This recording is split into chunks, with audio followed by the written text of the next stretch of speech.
Inner wheel club व Nirgude hospital यांच्या संयुक्त विद्यमाने आज येवला येथे नेत्र तपासणी शिबिराचं आयोजन केलं होतं। या शिबिरासाठी भरभरून प्रतिसाद मिळाला असून हे शिबिर सकाळी 10 ते सायंकाळी 7 या वेळेत घेण्यात आलं होतं। या शिबिराच्या वेळी लाभार्थ्यांनी आनंद व्यक्त केला असून या शिबिराचा लाभ गरीब व सर्वसामान्यांना झालेला आहे असं मत लाभार्थ्यांनी व्यक्त केलंय। त्याचबरोबर इनर व्हील क्लबच्या अध्यक्षा जयश्री शहा यांनी म्हटलं की सकाळी 10 वाजेपासून नेत्र तपासणी चालू असून हे शिबिर सायंकाळी 7 वाजेपर्यंत चालू असणार आहे। तसेच हे अगदी मोफत आयोजित करण्यात आले होते।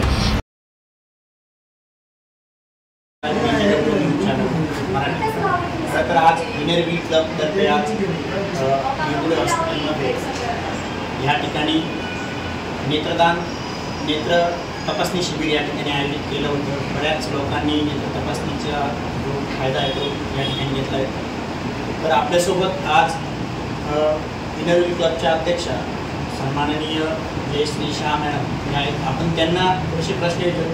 मॅडम, आतापर्यंत किती लोकांनी या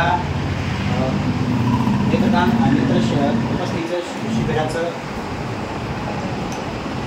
नमस्कार सर, शिबिर आज 12 वाजता सुरू झालेलं आहे आणि ते 6 वाजेपर्यंत राहतं। तर आत्तापर्यंत जवळजवळ इथं 25 ते जवळजवळ मला वाटतं 30-35 लोकांची नोंदणी झालेली आहे आणि काही नावं अजून आलेली आहेत याच्यामध्ये संध्याकाळी याचं म्हणून म्हटलं तरी 100 तपासणी होते असं एवढा आकडा आहे। आपल्यासोबतच आजी पण आहेत आणि आजींनी नेत्र तपासणीचा फायदा घेतला, त्यांनाही आपण विचारूया।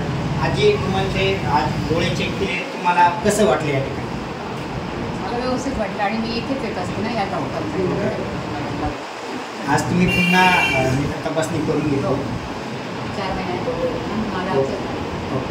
धन्यवाद। DGW न्यूज मराठीसाठी सागर वाघ, येवला।